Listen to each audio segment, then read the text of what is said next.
You're listening to Civic Media. You can tune into any of our live shows on any radio station across the state with the Civic Media app. Find us in your phone's app store and listen anytime, anywhere.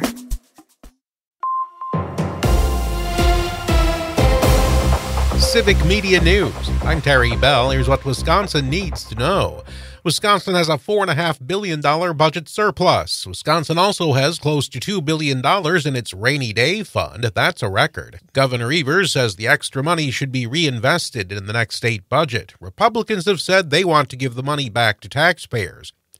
Most public schools in Wisconsin will get more money from the state this year. The Department of Public Instruction is out with its general state aid figures. 2/3 of school districts will get more money, a third will get less. In all, Wisconsin is sending about $5.5 billion to local schools.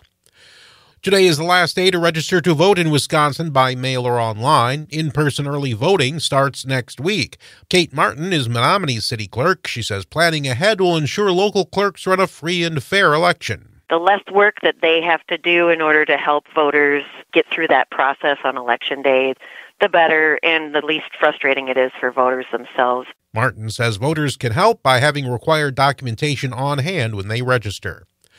Former President Barack Obama will campaign for Kamala Harris in Wisconsin next week. He'll join Democratic vice presidential candidate Tim Walz in Madison on Tuesday. Tuesday is also the first day of in-person early voting in Wisconsin. Wisconsin lawmakers are looking at potential ways to curb artificial intelligence abuses. Sarah Alt is an ethical AI expert who serves on the legislature's AI task force.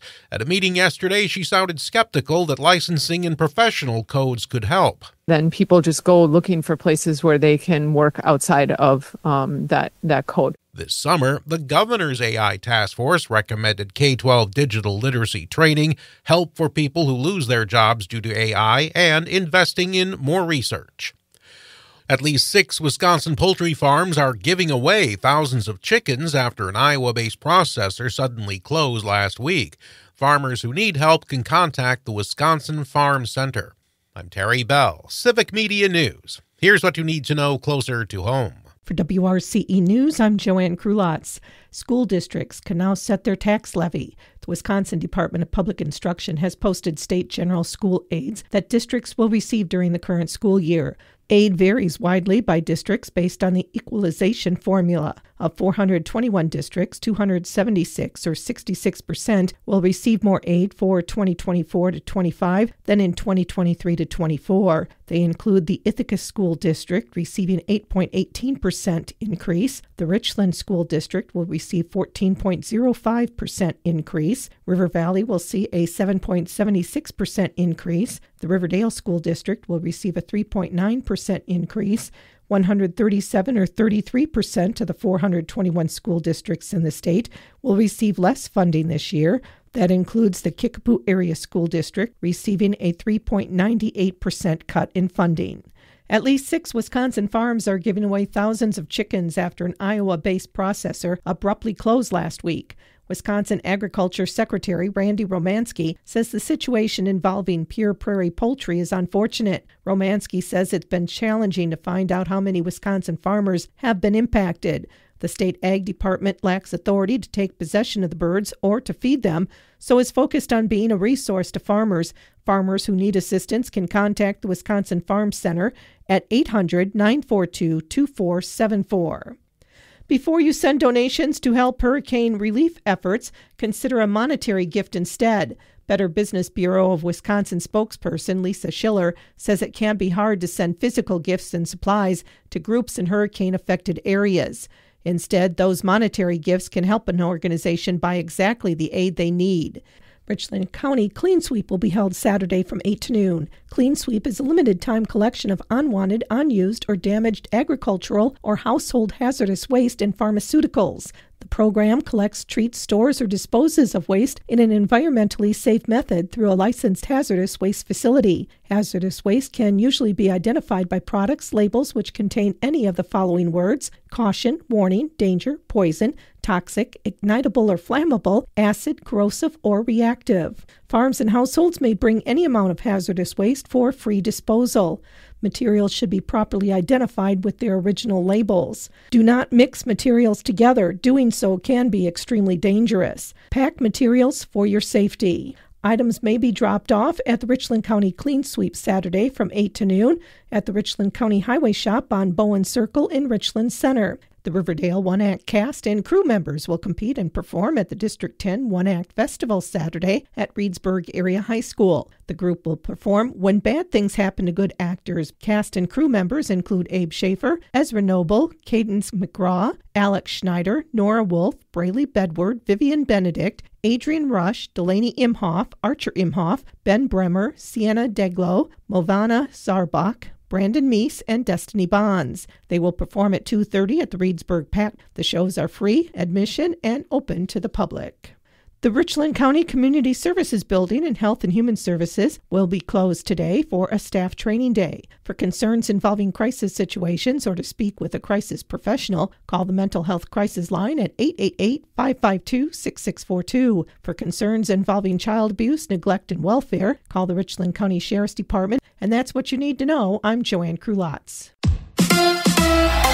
The Packers have a new kicker. Hi, I'm Mike Clemens with sports. The Packers have signed a new place kicker. He's 33-year-old Brandon McManus, who was with the Denver Broncos for 8 seasons. In 2023, McManus was accused of sexual assault by 2 flight attendants during a Jaguars team flight to London. The NFL investigated and cleared McManus of any charges. The Packers releasing their rookie kicker, Braden Narveson, who led the league in missed field goals with 5 in 6 games. College football. The Badgers head to Evanston to face the Northwestern Wildcats. Now, last November, Northwestern beat Wisconsin 24-10. This week's game to be played at a temporary stadium while Ryan Field is being rebuilt. Luke Fickell. Wherever they ask us to play or tell us to play, we'll play. If it's a parking lot, we'll play in the parking lot. I don't think we got a whole lot to say after, how we performed and how we played last year. So I could care less where we're playing at. And anytime you go on the road in the Big Ten, you're going to have to handle some things, whether it's, a new stadium, whether it's the wind, whether it's a locker room. It is what it is. That's Badgers head coach Luke Fickell. With sports, I'm Mike Clemens.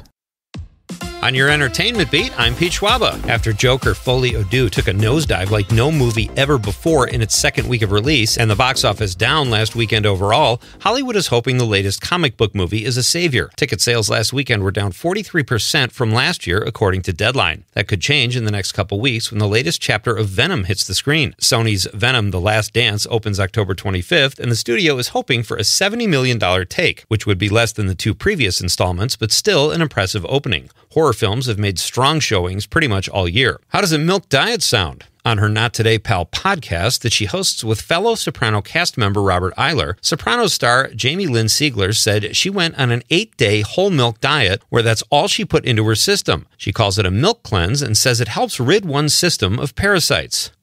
Whole milk for 8 days? Thanks, but I'll take the tapeworm. It seems like people cannot hate the Joker sequel enough. The film has reviewed poorly with critics and audiences, and a legendary screenwriter. Paul Schrader is jumping into the fray, saying he went shopping in the middle of the film. Schrader says he got so bored he went to the store and came back and watched about 10 minutes and then just left altogether. The man who wrote Taxi Driver, Raging Bull, and Affliction said, I don't like either of those people. I don't like them as actors. I don't like them as characters. If they came to your house, you'd slip out the back door. That's right. He hates the movie so much he'd leave his house while strangers were there. Ouch. Speaking of the Joker, the studio behind Folie à Deux, Warner Brothers, says it expects to lose between $150 and $200 million on the movie. Variety reports that the film's domestic box office take will probably top out at about $65 million and about $210 million globally. Unfortunately, it cost $200 million to make and $100 million to market. That's more money than I make in a year. Actor, activist, and Wisconsin native Mark Ruffalo literally walked the walk in support of Native Americans voting. Ruffalo participated in a Walk to the Polls event with the Navajo Nation activist Allie Red Horse Young. The Oscar-nominated actor has supported Native American issues for years. Yahoo Entertainment reports that the walk took place in Fort Defiance, Arizona, and was 3 miles long. The purpose? To urge indigenous people in Arizona to go to the polls. You would think a high-profile gig like hosting the Oscars would not be hard to fill. It seems people who are good at it get tired of doing it, possibly because one joke can get you slapped in the face by an irrational actor husband. The search for a host for next spring's Oscars broadcast is on, and according to Deadline, Hugh Jackman and Ryan Reynolds are being considered. The duo starred in the film Deadpool, which has become one of the highest-grossing films ever. Other celebrities being considered include Dwayne Johnson, Amy Poehler, and Will Ferrell. Billy Farrell would have my vote. For more showbiz fun, tune in to Nightlight with me, Pete Schwaba, weeknights from 6 to 8 p.m. on the Civic Media Radio Network. It is going to be mostly sunny today with a high of 57 this afternoon. The wind out of the west becoming south at around 5 to 15. Tonight, clear and cold. Not quite as cold as last night, but we'll drop to around 32, so it will be frosty tonight. Tomorrow, mostly sunny 63. We're sunny 68 on Friday. I'm meteorologist Sean Cable. Currently, it's 28. The national news cycle never stops, but it can be hard to find news about your local community. Civic Media is dedicated to providing quality local and state news coverage across Wisconsin. With the Civic Media app, you can get notifications about local stories that matter to you and your community. Find the free Civic Media app in your phone's app store and choose notifications from the menu to tell us what kind of news you want to hear about.